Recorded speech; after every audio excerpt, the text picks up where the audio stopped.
이차함수 시작해보자. 일단 이차함수는 중학교 3학년 때 배웠던 내용이잖아. 근데 이제 고등학교 1학년 과정에서 등장한 이유는 뭔가 또 심화되는 내용이 있을 텐데, 전 시간에 배웠던 2차 방정식이랑 같이 연계되는 부분도 있으니까 그 부분에 대해서 좀 생각하면서 같이 한번 해볼 거야. 크게 4가지로 내가 목차를 좀 써볼 건데, 시작하기 전에 먼저 목차를 좀 알려주고 갈게. 일단 1번은 첫 번째로 배울 거는 2차 함수와 2차 방정식의 관계가 있어. 전 시간에 배웠던 내용이랑 좀 연계하면서 같이 생각해보면 좋을 것 같고, 두 번째는 2차 함수와 x축과의 위치 관계가 있다.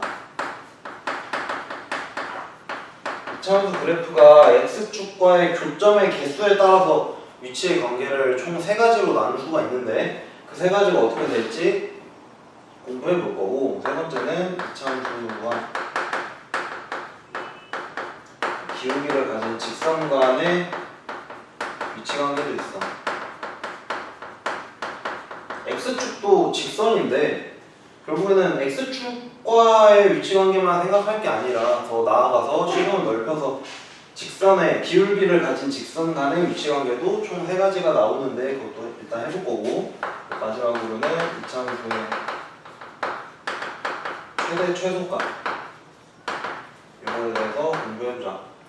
일단 2차 함수의 최대 최소라는 건 뭐냐면, 그리고 이건 함수값의 최대값, 함수값의 최소값이거든. 그러면 그래프를 잘 그릴 수 있어야 되고, 그 그래프에 그려놓고 이제 주어진 범위에 따라서 뭐 예를 들어 실수 전체의 범위가 될 수도 있고 어떤 주어진 범위도 될 수가 있겠지. 그 범위에 따른 최대 최소도 구해볼 거야.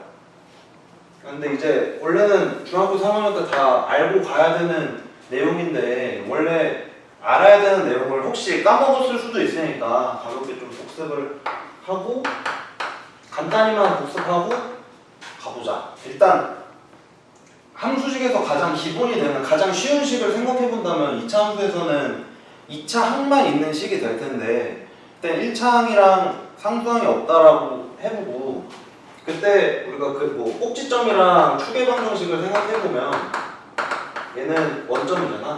그리고 축의 방정식은 꼭지점의 x좌표를 따라가기 때문에 x는 0 이런 식으로 될 거고, a의 부호에 따라서 생김새가 달라졌었어. 그래서 a가 0보다 클 때, 양수일 때는 아래로 볼록한 이런 함수식이 함수 그래프가 만들어질 거잖아. 자, 그랬을 때 a의 절대값에 따라서 또 폭이 변화를 했었지. 그러면 a의 절대값이, 이건 다 알고 있어야 되는 내용이라 좀 빨리빨리 넘어갈게. 자, a의 절대값이 크면 클수록 y축 기준으로 오므라드는 형태의 그래프가 그려질 거고, 절대값 a가 작아진다면 y축 기준으로 벌어지는 형태의 그래프가 그려질 거야. 자, 그리고 a가 양수일 때를 생각했으니까 이제 a가 음수일 때를 또 생각해보자면, a가 음수면 이 내가 쓴 이 4줄의 성질을 다 가져가면서 얘는 위로 볼록만 하면 되는 거잖아. 그래서 음수일 때랑 양수일 때 그래프 개형이 이렇게 됐었고, 또 얘를 우리가 평행이동할 수 있었어. 평행이동할 건데, 내가 x축 방향으로 플러스 p만큼, y축 방향으로 플러스 q만큼 평행이동 했다라고 하면, 그때 함수식은 여기 있던 함수식이 어떻게 변화했었냐면 이렇게 변화했었잖아. 그래서 꼭지점이랑 또 축의 방정식을 생각해보면, 꼭지점은 p, q로서 원점 기준으로 결국 p랑 q만큼 평행이동한 거니까 p, q가 되겠고, 마찬가지로 축의 방정식은 꼭지점 x좌표 따라가니까 x는 p다, 이런 식의 축의 방정식도 만들어지겠지. 근데 결국 평행이동한 거다 보니까 생김새의 변화는 없고 위치만 변화하는 건데, 모양은 달라지지 않고 이게 위치만 바뀌어서 이게 p, q인 꼭지점을 갖는 두 그래프가 그려질 거야. 자, 이걸 우리가 뭐 표준형 이렇게도 얘기를 했었고 일반형이라는 것도 있었잖아. 그래서 일반형의 그래프도 함수식도 써보자면 이런 식으로 쭉 널브러져 있는 식을 우리가 일반형이라고 했었고, 얘를 결국에는 우리는 표준형으로만 바꿔준다면, 완전 제곱식과 상수항의 합으로만 바꿔준다면 일반형도 어렵지 않게 풀 수 있었으니까 얘를 완전 제곱식으로 만들기 위해서 1차항의 절반의 제곱을 필요로 했었지. 없었던 걸 더해줬으니까 한번 빼줘야 되는 거고. 쭉 준비를 하면 2분의 제곱 플러스 10. 그래서 얘도 꼭지점의 좌표랑 축의 방정식을 이런 식으로 쓸 수가 있었다.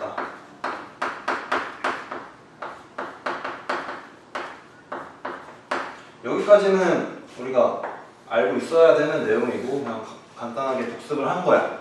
그럼 이제 본격적으로 시작을 해볼 건데, 첫 번째는 2차 함수와 2차 방정식의 관계에 대해서 공부를 해볼 거야. 그러면 내가 어떤 2차 함수식을 써보고 그때 A를 내가 플러스라고 해보고 이 2차 함수식이 X축과 2점에서 만난다라고 해볼게.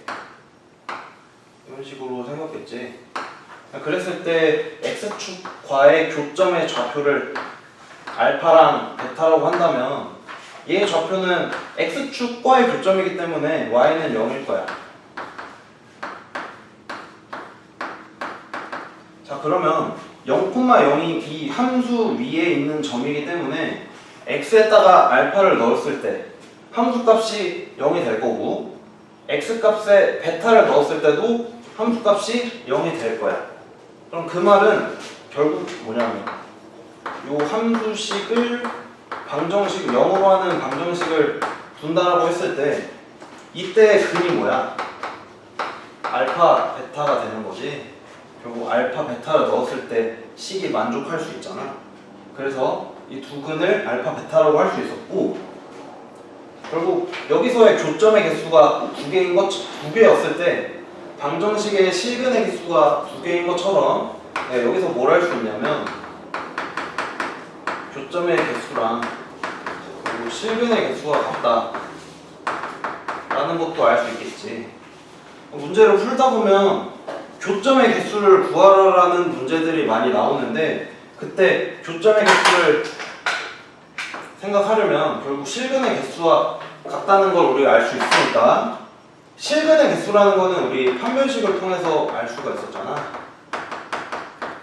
그래서 판별식이라는 거는 2차 방정식의 실근의 개수 파악할 때도 중요하지만 더 나아가서 함수와 x축과의 교점의 개수까지도 알 수 있는 거지. 그러면 2차 함수랑 2차 방정식은 따로따로 생각할 게 아니라 좀 왔다 갔다 할 수 있는 그런 식의 생각도 필요한 거야.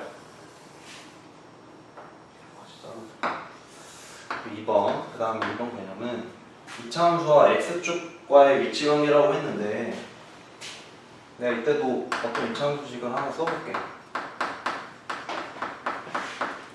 내가 저때 간단하게 설명했지만 위치 관계는 총 3가지로 나눌 수가 있다고 했어.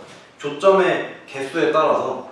그래서 교점이 방금 예시 들었던 것처럼 2개일 수도 있는 거고 1개일 수도 있고 아예 없을 수도 있으니까 내가 그 케이스들을 다 그려보면 이런 식으로 떠있는 형태가 돼서, 자, 그러면 내가 이때 알파를 A를 플러스라고 한 거잖아.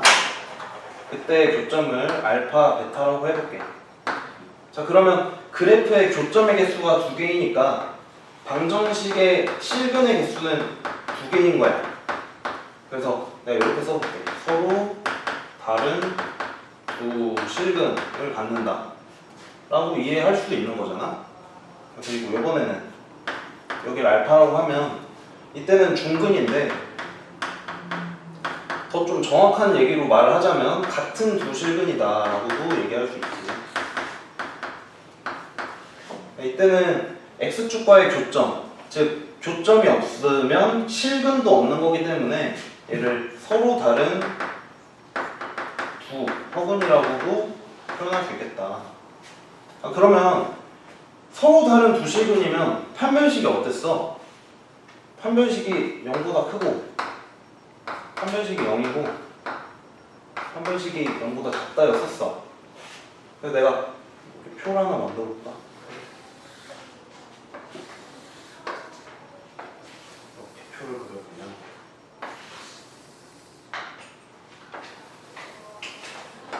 여기다가 뭘 쓸 거냐면, 자 보면 결국에는 실근이 두 개이기 때문에 인수 정리에 의해서 내가 이 함수식을 이렇게 표현할 수 있지 않을까?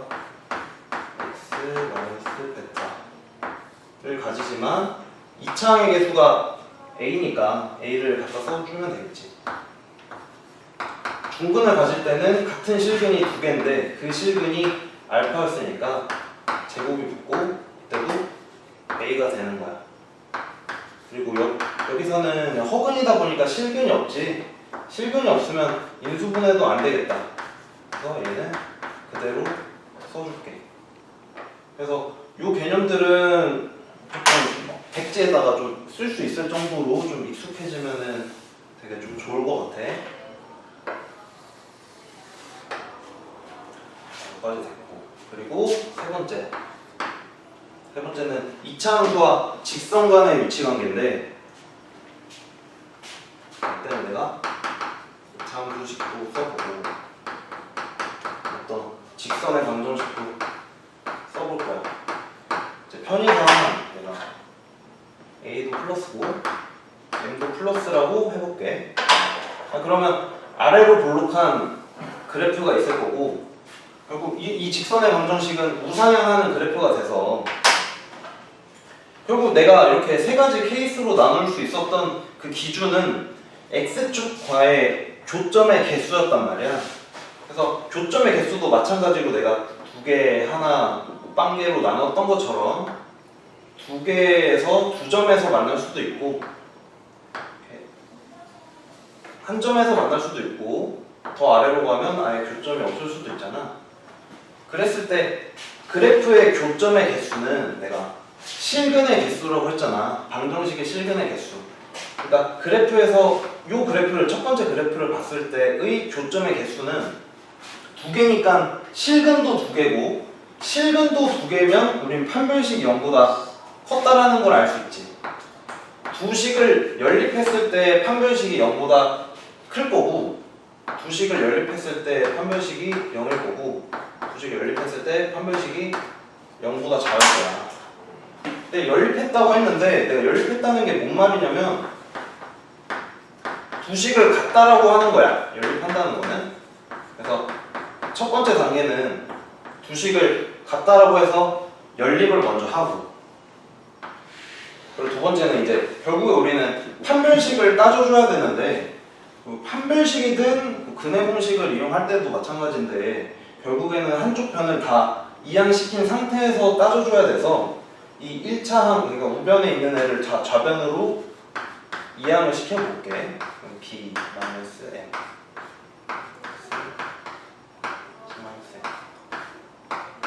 이런 식으로 2차 방정식은 0, n꼴로 바꿔준 다음에 그 다음에 판별식을 보는 거야.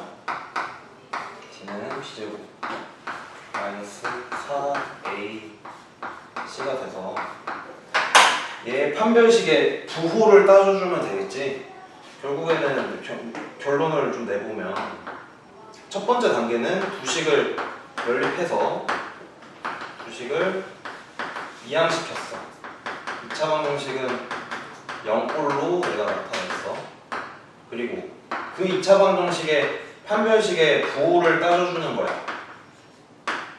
부호가 만약에 양수면 우리는 실근의 개수, 교점의 개수까지 알 수 있는 거고, 0이면 우리가 내가 같은 두 실근이라 해서 중근이라 했지. 그럼 교점의 개수가 하나고, 0보다 작다면은 보이는 것처럼 교점의 개수, 실근의 개수 둘 다 없겠네. 여기까지가 세 번째 개념까지 설명이고, 이차함수의 최대 최소다. 이때는 내가 일반형의 식을 쓰기보다는 내가 표준형의 식을 한번 써볼게. 그리고 내가 실수 전체, 정의역을 실수 전체 범위로도 둘 수 있고, 제한된 범위 내에서도 경우를 따질 건데, 일단 첫 번째 생각할 거는 정의역이 모든 실수라고 해볼게. 자, 그럴 때 A가 지금 양수일 수도 있잖아. 양수일 때를 먼저 생각할 건데, 우리는 A의 값이 양수이거나 음수이거나 또 중요하지만 꼭지점과 축의 방정식도 중요하잖아. 근데 꼭지점은 이거 P, Q인 거 알아야 되고, 그 다음에 축의 방정식은 꼭지점의 x좌표를 따라가기 때문에 x는 P다 라는 것도 알고. 자, 그럼 내가 그래프를 그려보면 A가 양수이기 때문에 아래로 블록한 식이 만들어질 거고, 이때는 P가 꼭지점의 x좌표가 되겠지. 그때 내가 최대 최소값을 한번 생각을 해보는 거야.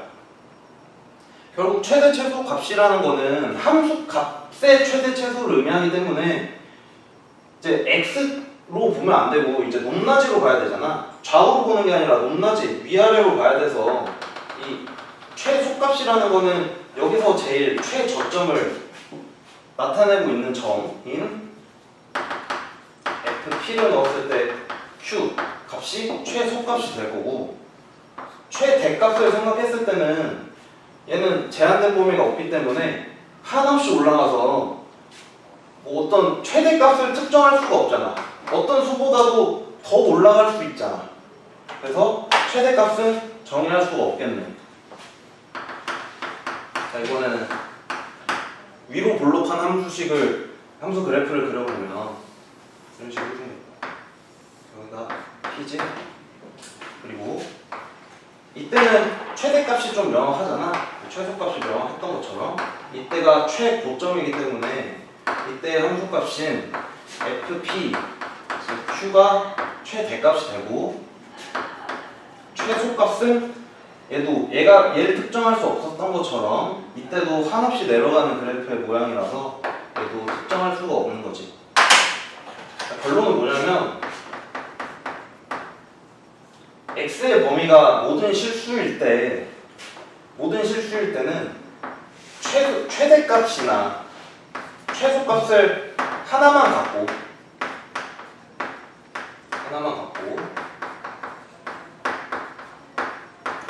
갖는다면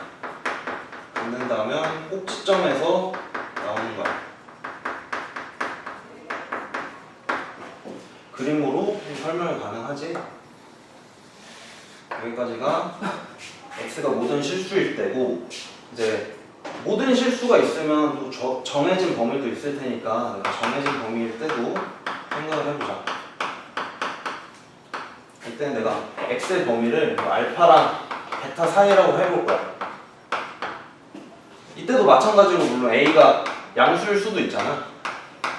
이때 그래프를 좀 그려볼게. 아래로 블록하고 여기가 P를 가지는데, 중요한 건 이 주어진 범위 내에서 이 축의 x좌표가 포함되는지 안 되는지가 중요하지. 내가 먼저 처음에는 이 알파 베타 사이에 P라는 애가 들어간 경우를 먼저 생각을 해볼 거야. 그러면 우리가 생각해야 되는 범위는 요만큼만 생각하면 되잖아. 그래서 흰색 부분은 날려도 되는 거야. 여기만 생각할 거니까. 자, 그랬을 때 최소값을 생각한다면 이때는 아래로 블록하기 때문에 꼭지점에서 최소값을 가지잖아. 그래서 가장 아래에 있기도 하고 이렇게 되고, 최대값은 여기가 더 위에 있잖아. 위에 있기 때문에 F 베타가, 그러니까 베타가 아닌 거야. 베타에 대한 함수값이 최대값인 거잖아. 그래서 이거 좀 주의해줘야 되고. 근데 그러면 왜 F 알파가 F 베타보다 작은지가 궁금한데, 그 2차 함수는 대칭성을 가지고 있잖아. 추계방정식을 기준으로 좌우로 대칭인데 요 길이보다 길지. 길면 더 변화할 수 있는 폭이 크다는 거야. 그래서 얘가 변화한 만큼 보다는 이쪽 축과의 거리가 긴 만큼에 대한 함수값이 더 변화가 클 거니까 그때 함수값이 최대가 되는 거지. 자, 이번에는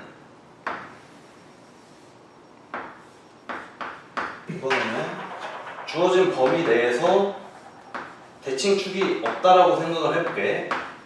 그럼 우리가 생각해야 되는 범위는 파란색 범위가 될 거야. 그럼 마찬가지로 우리가 흰색 부분은 관심이 없잖아. 그냥 날려버려도 되지. 그럼 얘는 어쨌든 2차 함수의 한쪽 면만 생각할 거니까 얘는 그냥 한없이 증가하는 함수의 모양이잖아. 그래서 이때 최대값, 이때 최소값을 가져서 f 알파랑 f 베타에서 최대값을 가질 거야. 자, 그럼 우리가 이제 아래로 볼록한 경우를 생각한 거고, A가 음수일 수도 있으니까 일단 한번 해볼게. 얘도 마찬가지로 대칭축이 주어진 범위 내에 있을 때 먼저 생각하면,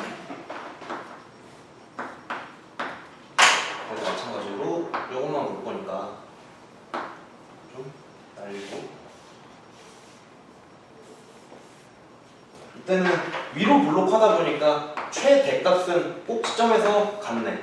그래서 최대값은 fp가 되고, 이때 함수값은 q잖아. 그래서 최대값은 q고, 이때는 마찬가지로 방금 설명했던 것처럼 축을 기준으로 더 멀리 떨어져 있는 점의 값이 더 변화폭이 크다 보니까 이때 최소값이 생길 거야.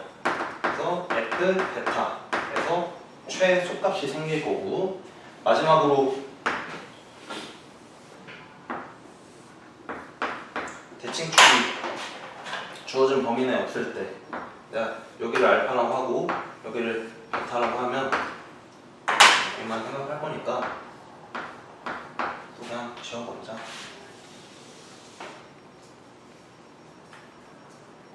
그래서 요번에는 똑같네. 요번에도 계속 올라가는 모양이라서 최대값, 증가 함수처럼 생각해도 되니까 x의 값이 커지는 더 큰 베타에서 최대값을 가질 거고, 상대적으로 더 작은, 제일 작은, 범위에서 제일 작은 알파에 대한 함수값이 제일 작겠다.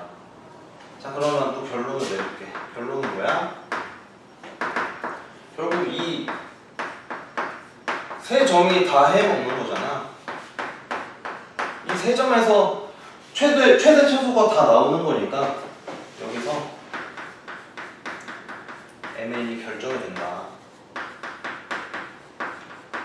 여기까지 알 수 있는 거야. 사실 그래프도 중요한데 뭐 답만 낸다 싶으면 그냥 사실 세 점의 함수값만 따져도 또 되지만 그렇게 추정하는 방법은 아니고 웬만하면 그림을 그려서 문제를 풀 수 있도록 연습을 하는 게 좋을 것 같아요.